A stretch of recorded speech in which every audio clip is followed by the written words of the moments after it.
Welcome back to the Policy Biz podcast. I'm your host, Jon Schwabish. On this week's episode of the show, we talk about something I've been keenly interested in over the last 6 or 7 months, which is data physicalization, which is a big jumble of consonants and vowels. But basically, it's thinking about creating and working with data beyond the screen in the analog world. So working with popsicle sticks or Legos or blocks or Post-it notes.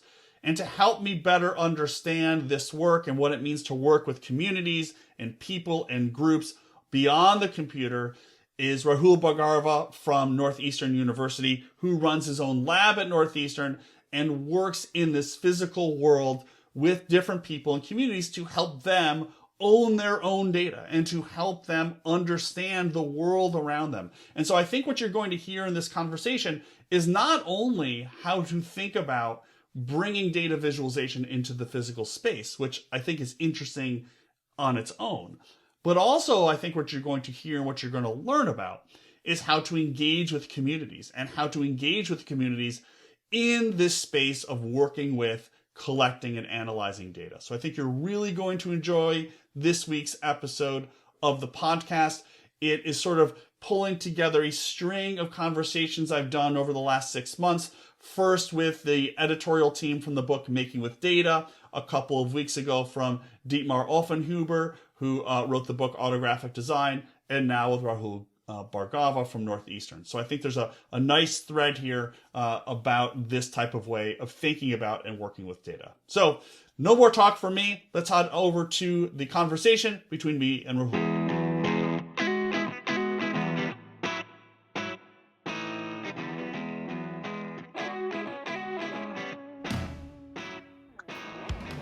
Hey Rahul, how are you? Good to see you again. It's been months since I saw you in the summertime. Yeah. It's a different year. So It is a different year. that makes it seem longer than it is. Yeah, right. Yeah. Well, really good to see you again. I'm excited to chat with you about your work. I actually got inspired by seeing your talk at the conference we were at in Maine in the summertime, and then you actually did like a kind of real-time data physicalization project, like just kind of like spur of the moment, which was I thought it was very cool to sort of like, you're just like, hey, we're gonna have this break, and yeah, we're gonna do this thing. So I thought maybe you could tell folks about your background, the work that you do, and then the work that you do at your lab at Northeastern to get us started. Sure. Yeah. So happy to share. I actually am what I call a recovering computer scientist. So I trained in technology, but then have spent a lot of years trying to unlearn some of those lessons, particularly around like ethics and impact in society and those sorts of things. Since then, I ventured over into education and robotics and things like that, and I ended up, I think, like a lot of people of my generation who sort of cut their teeth in industry in the early 2000s, Mm-hmm. sort of stumbled on data science accidentally in a time where there weren't really programs that would help you learn how to work with Right. data. Yeah. And that's totally different now. But I think a lot of people of my generation, that's the origin story of how they came into working with data in a very computational, quantitative kind of way. So I Mm-hmm. didn't come at it from the design side. I came at it from that computation side. Now I am a professor at Northeastern in journalism and art and design, which is totally different than where I started. Yeah. And and speaks, I think, to how I like to think about the intersections between things being where the fun is. Mm-hmm. So I am a professor here at Northeastern. I get to teach students. I do a bunch of research, and I run a lab called the Data Culture Group, which really is just a home to ask the kind of questions I'm interested in, that are about how we can, as we shift more to a data-fied society with data impacting civic decision-making, company organizational stuff, all sorts of pieces of our lives are now touched by information and build around it. Um, how can we change who gets a seat at the table when that happens? When it happens with a spreadsheet and a computer, a certain set of people show up and feel comfortable. And that is fine, but that leaves out a whole set of other people. And I think Mm-hmm. that's problematic, and we can talk some more about why. So I try to create a bigger toolbox for bringing people together around data in new ways. And that includes lots of arts-based, participatory, things we can talk about, like data murals and sculpture and theater Hmm. and things like that. Yeah. So are you teaching journalism students and design students and computer science students? Exactly. One of the funny things about Northeastern is that they have these combined majors where Hmm. it's not a double major, but it's actually a student that is getting a degree in computer science and journalism. And that's what Mm, their degree says. So, right. like I mentioned, they're at the intersection. So I, Right. in my classes, I get a lot of students that might be data science and journalism, or uh, interaction design and data science, Right. or mechanical engineering and graphic design, things like that. Mm, right. Right. So the cross cutting of all those different areas. Well, let's talk about the data physicalization stuff you do. From my reading of your work, it really spans a huge breadth of types of projects. From the big, I have in mind the table you welded together, I think with your wife, right, of the silverware, all the way to more of these participatory projects. So I don't know where you'd like to start, but maybe you could help give people a sense of the types of things that you do. Yeah, sure. So I think maybe starting with what people know, data Yeah. visualization, right, uses the like what we can see to represent data. And I think we tend to privilege sight as a sense, Mm-hmm. just in society in general. We focus more on what we can see than sort of what we can taste, what we can hear, what we can smell, what we can touch. And I just think that's limiting, not just to everyone, but also to people that learn in different ways. Mm-hmm. So one of my approaches has been to say, hey, what if we just broaden that spectrum? Um, and yeah, I still work in the visual, but with the physicalization is a word you used, Mm-hmm. and I tend to think about that meaning encoding data onto the physical attributes of some object in 3D. Mm. And I find that word hard to say, so I tend to split it up. Just Yeah. physicalization. It's just a lot of Yeah, syllables it's a for lot. me. Yeah. Yeah. And I get the parallel to visualization, but I tend to split that into different buckets, Mm-hmm. partially so it's easier to say, partially so it's easier to think about. Right. Um, one bucket is what I call data sculptures, and that's where the data is encoded into some physical object that is outside of yourself. So the naive or the simple version is like, say, a 3D bar chart made out of Mm-hmm. boxes, right? And I can speak to, there's more creative versions like, the table that the welded table made out of 1,700 pieces of cutlery, which, by Right. the way, my wife did the majority of, because my welding sucks. All the pieces that fell off, those are the ones that Those I are weld. yours. Just to be clear, All yes, right. Good to just to be know. All clear. right. Yeah. Um, so, so sculptures is one bucket. Another Mm-hmm. bucket is embodiment. So that's where you're using your body to represent data in some way, in cooperation or collaboration with other bodies. And Mm-hmm. that's where I'm doing a bunch of work on data theater and Mm. using participatory practices from the long, rich history of theater as a way to bring people together Mm. to talk about civic issues and imagine alternatives. So I like to split that bucket up, but that's just kind of like how I start to think about that longer term physicalization. Yeah. Yeah. Yeah. Um, and then the goals, of course, are for me are really focused on who gets that seat at the table and how can we Mm-hmm. build new ways to offer it to them. Right. I'm curious about the embodiment. So can you give an example? Is this like taking a group of people and having them stand in certain areas? Are they raising signs? Like what does Yeah. that look like? Well, the simplest version, I mean, people were doing this stuff in the 70s. They were doing like living histograms, they call them. So Mm-hmm. imagine you're standing up on a ladder and you ask a group of people to line up based on height. And you Right. say use like 3-inch buckets or something. And you can Yeah. just imagine them lining up in rows based on Yeah. height. And they called that a living histogram. Mm. And again, that's like a very simple way to imagine people using their bodies. Because if you imagine doing that, you're going to remember where you are and the people around you Mm-hmm. far more strongly than if you Right. saw a picture of it, right? Because Mm. there's all this research into how we learn with our bodies. There's words like embodied learning, somatic learning. There's lots of different research that gets into why and how that works. But the Mm-hmm. simplest is just to think about any sport you play, like muscle memory. It just works differently than the sort of the rationalized or abstracted way of knowing things. Right. So it builds Right. on that kind of embodied understanding.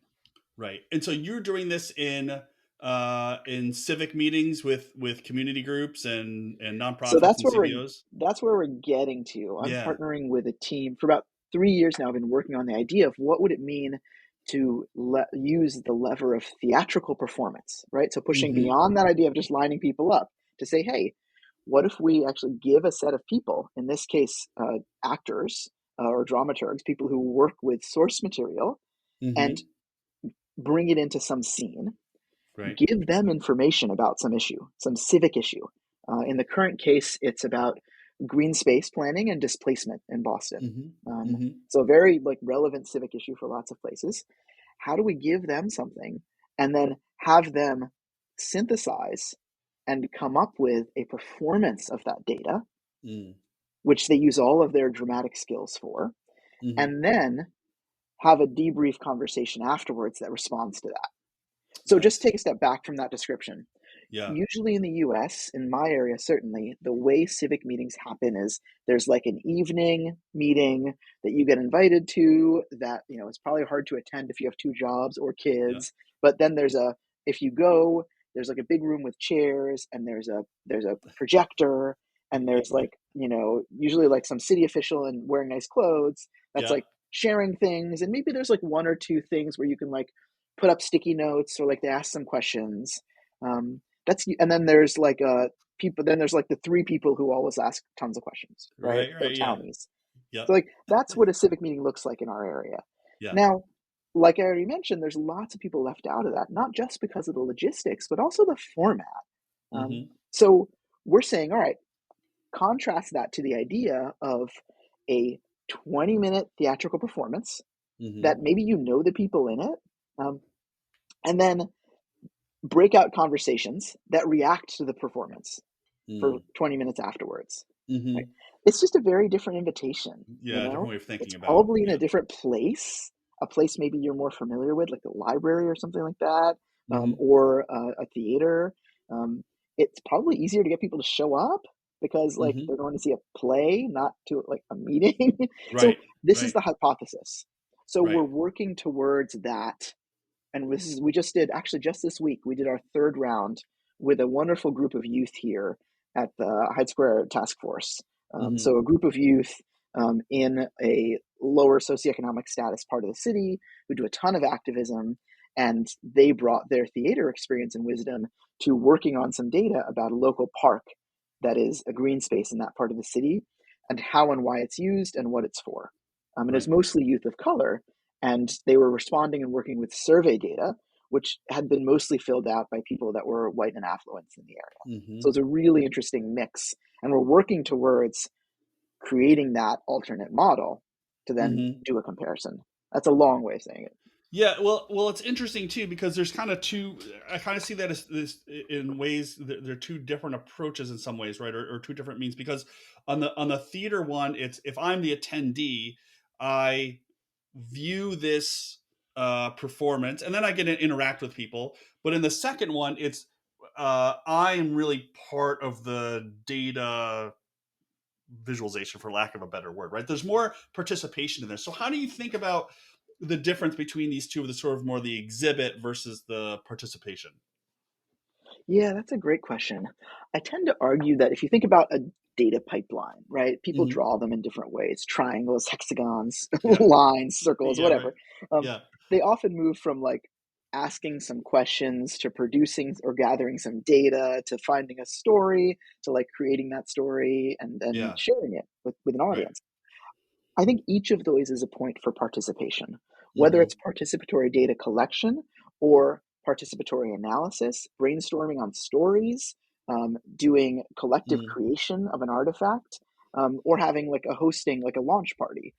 And that isn't to say that every project needs to engage each of those, Right. but to do what there was a training I took years ago from a local group called the Interaction Institute for Social Change, and they had this wonderful concept of a maximal appropriate level of participation. So just to pull Hmm. that apart, like as much engagement with the group of people you're working with as is right for the project. Yeah. What's a simple way to think about that? Well, not every decision needs to be made with consensus, but some should, right? So Hmm. that's a simple way to think about that idea. I think about data projects very similarly. Um, what's the right level of participation at which point for this particular project with these particular partners? And it looks Hmm. very different in different ways. So some, it's about getting them to be at the data sharing events, and Yeah. that's where you engage them. For others, the whole output, the whole desired outcomes are about the process, not what you make at the end. So it's about Right. engaging people in the process. Those are some first thoughts about like that difference. Yeah, It's that really difference. contextual. Yeah.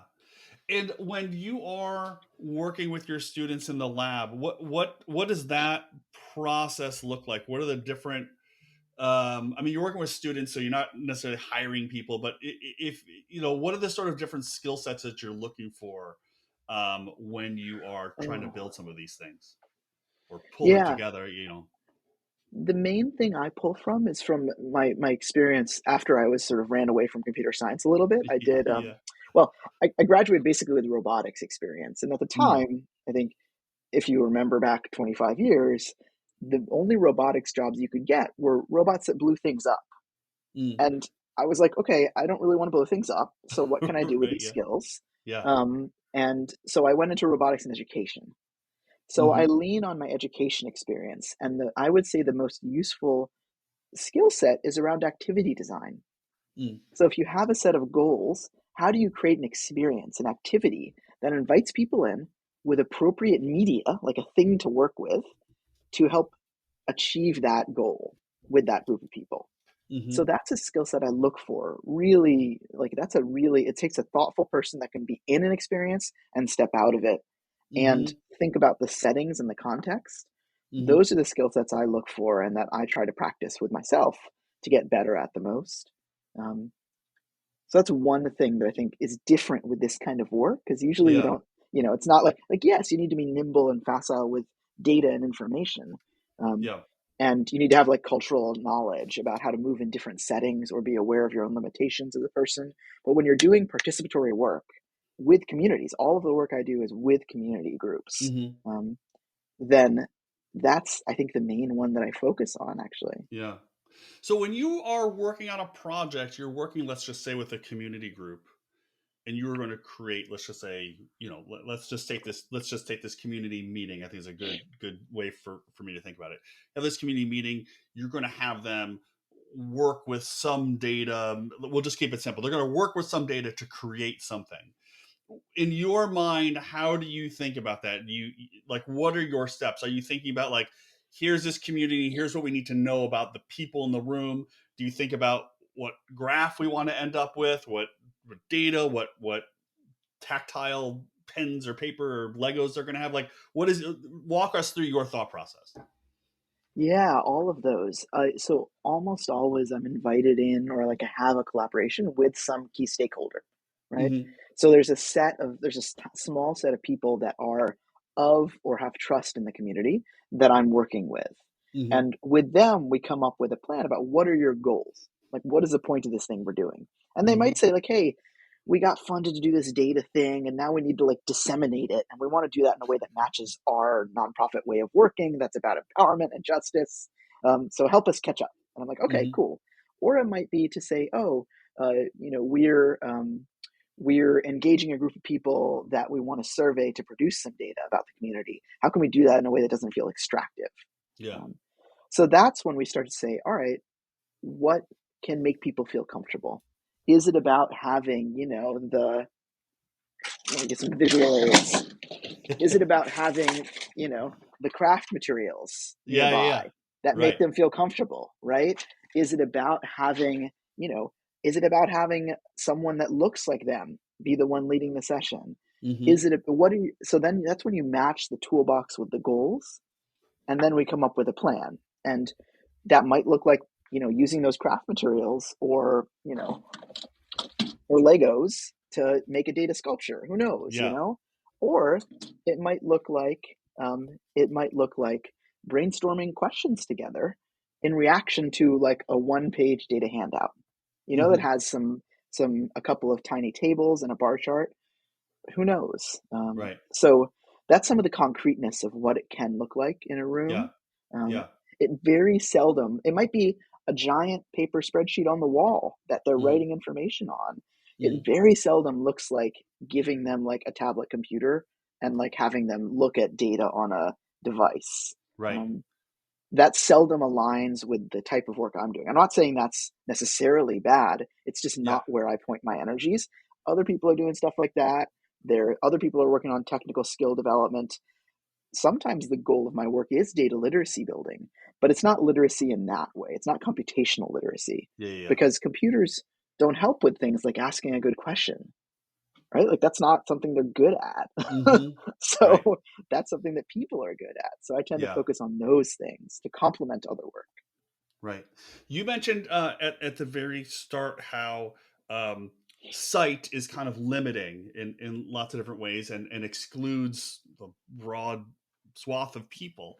When you are starting out your exploration with a community group, um, what are your conversations like? You've already mentioned different communities of color and levels of affluence, but when you start talking about sight versus certain types of disabilities, what are those conversations like? I assume you can't have this big poster board on the wall if Yeah. you're working with people who can't move around as nimbly as my 14-year-old son. Yeah. And I'll say straight out of the bat, like that's actually not a focus of my work. So I haven't Hmm. been leaning in those directions intentionally. It comes up because I work with regular communities, and communities are Right. made up of people with different abilities. So I don't proclaim to have expertise there. The thing I will say is that like fun is a major design principle for me. It's Mm. like a very important one. And Yeah. the way you get people to have one way to get people to have fun is to do something together. And maybe it's cooking, like the wonderful data cuisine work, you know, maybe it's drawing a picture, sketching, maybe it's building with craft materials, maybe it's taking a walk.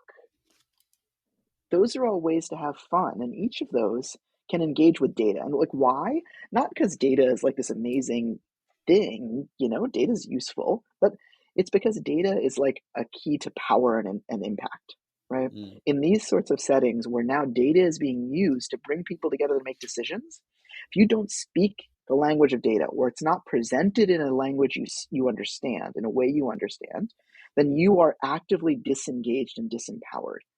And that's troubling for me. So what Mm. I want to do is help say, hey, look, there's a language of power, right? And you could make the argument about reading literacy is the same thing, right? Hmm. You need this Sure. literacy to access the doorways of power, which are, by the way, like reading literacy, typically closed on purpose, right? Like, Mm. oh no, women aren't allowed to read, you know, uh, formerly enslaved people in the US cannot be taught to read, right? Hmm. So there's a history of things that we call literacies being used to shut the door to access to power. Mm. So I see that and I say, oh, well, data is like a new tool that carries a rhetorical power of truth, right? It Hmm. looks important and truthy, and there's a lot of history around that. But so how do we help more people access that so that we can open that doorway? That's a Hmm. really big deal to me. So that's a long way of getting back to your question around like, Yeah. okay, Yeah. Yeah. I want to have that gets us back to questions of access and accessibility. Right. So then we say, all right, well, what are the capabilities and assets in this community? Right? Not Hmm. that deficit framework, but like what Right. can we build on in this community? And man, if it's empanadas, let's go with empanadas. Like Right. what can we do with this? So Right. like you just got to work with what you have. And I Yeah. usually, when I'm working internationally, I usually like I'll get to the place a day early and like go around the market with people and just Hmm. try to learn what I can about the media that makes sense to people there. Mm. And whether it's smell or touch or materials, I try to sort of at least be cognizant that it exists, Right. aware that I won't become an expert in it in a day, but like I try to, Yeah. that's something that's deeply important to me. Yeah.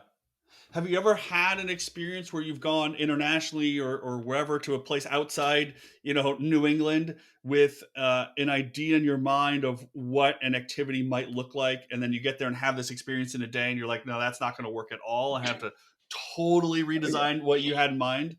Dude, that's like every single occasion ever.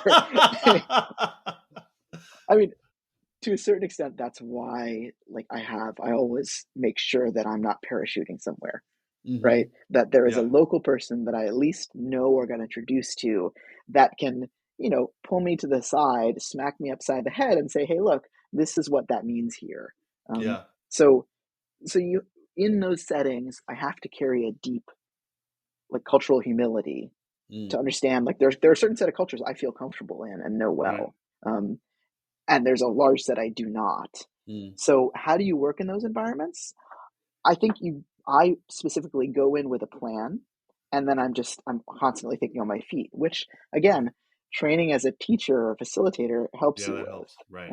When you're bringing people together around data, you can't just roll in with your data science muscle.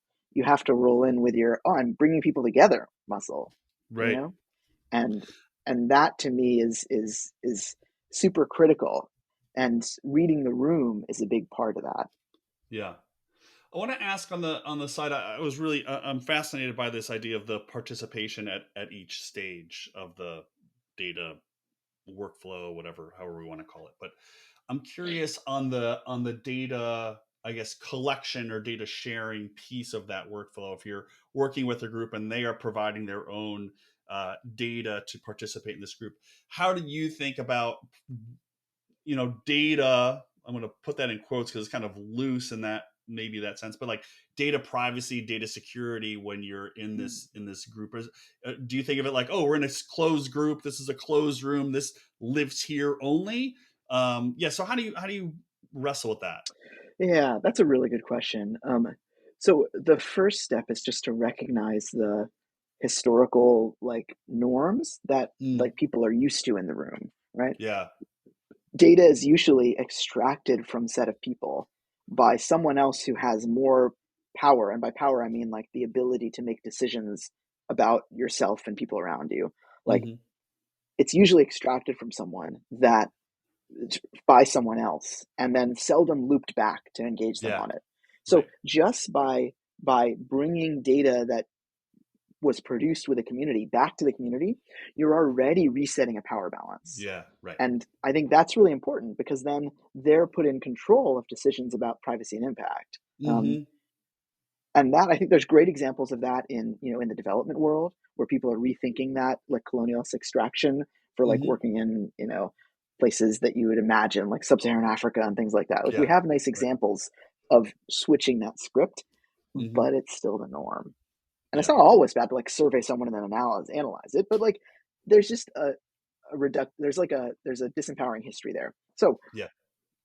coming back to your question, uh, I try to engage that with the room because culturally people have very different expectations around privacy. And I Yeah. come at it from, like, a Western context that is sometimes totally different Mm.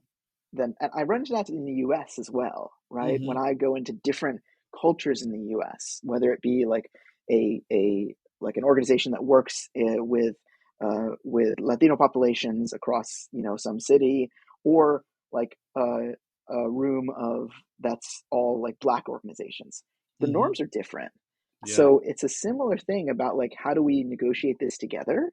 Right. And, like, working with communities and people that aren't computers takes longer, Yeah. right? It Yeah. just takes Yeah. longer.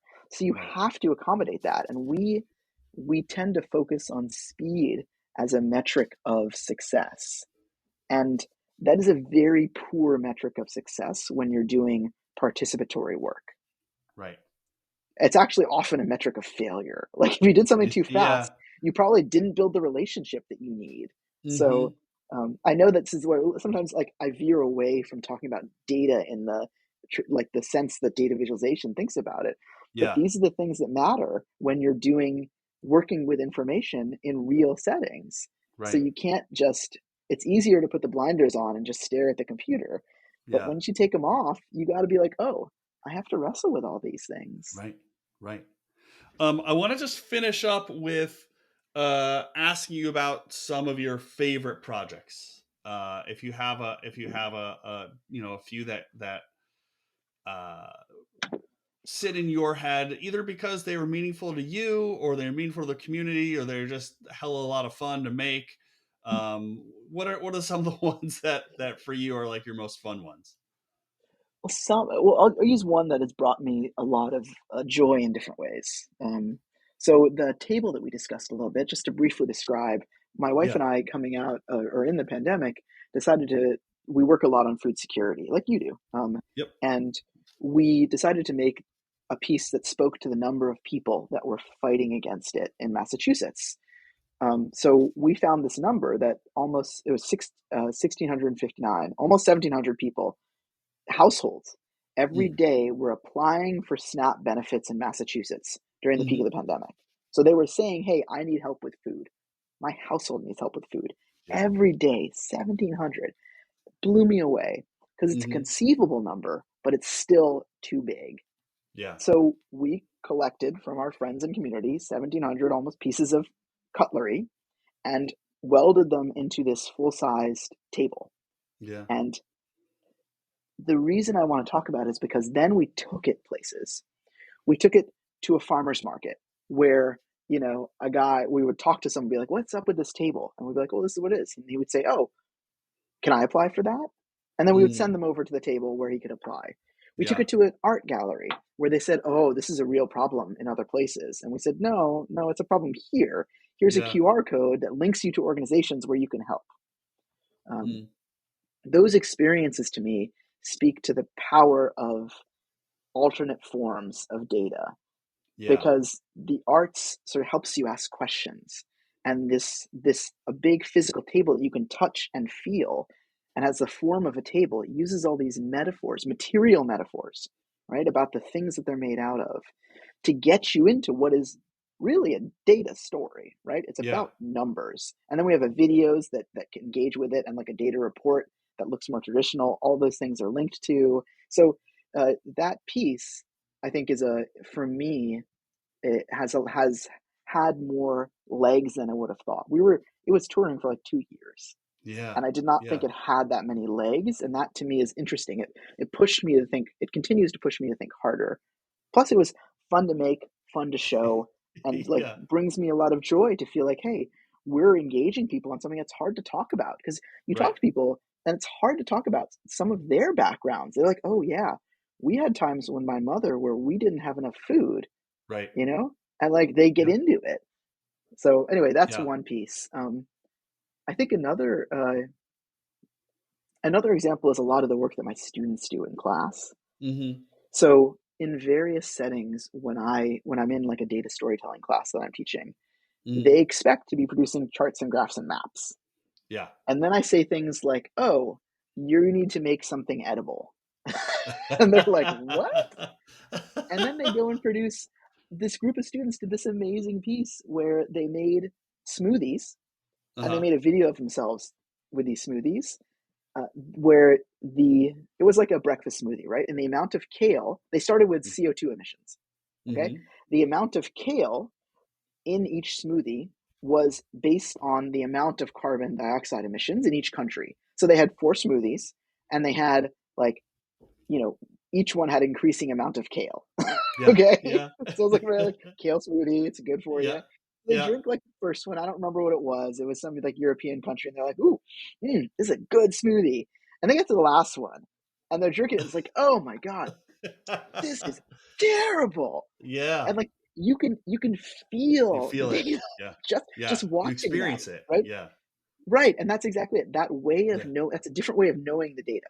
You Yeah. watch someone perform it, and you viewed that as a viewer of it. And Right. I think I love those examples where like they come up with something I never would have, and they Right. never would have, just because I pushed them a little bit, and they come up with this other way to experience the data. And I think Yeah. we just need more examples of that. So I'm trying to like, this year, the data storytelling class I'm teaching, they're going to produce a video piece at the end that's like a TV Hmm. evening news bit that's about bringing people together around data. I found one or two examples from like morning shows in the US. I think we need more examples that like just show that there's a bigger toolbox. Yeah. Yeah. Then just your line charts, bar charts, whatever's on the screen on your phone all the Right. time. Yeah. Yeah, and especially because there's all this great research in psychology that starts to say that when we use those forms, people think we're right, right? When we show people a bar chart, people are like, oh yeah, okay, that makes a lot of sense. Mm-hmm. But they don't ask as many questions as when, even if you just draw that same bar chart by hand, Mm-hmm. then they ask more questions. And in Mm. so many settings, you want people to ask questions and engage Right. with you, not have them nod your head. If you're in front of your board meeting and you want more money, go ahead, show them a bar chart. You want Right. them to nod their head. But Yeah. if you're in any other community setting, you want people to like ask questions and engage. So we have to use media, forms, and processes that are appropriate. Yeah. Well, it's great work. I'm super excited about it. I just enjoy the website for your lab, and yeah, thanks so much for coming on the show. I hope you have a great semester, and I'll look forward to keep Yeah. watching those projects come out. Thank you for having me. It's so fun to talk about this stuff.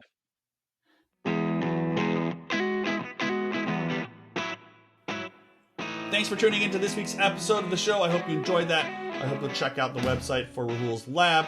I hope you'll check out the PolicyViz site, where I have lots of other resources and a couple of blog posts on my own about this process of working with data in the physical world.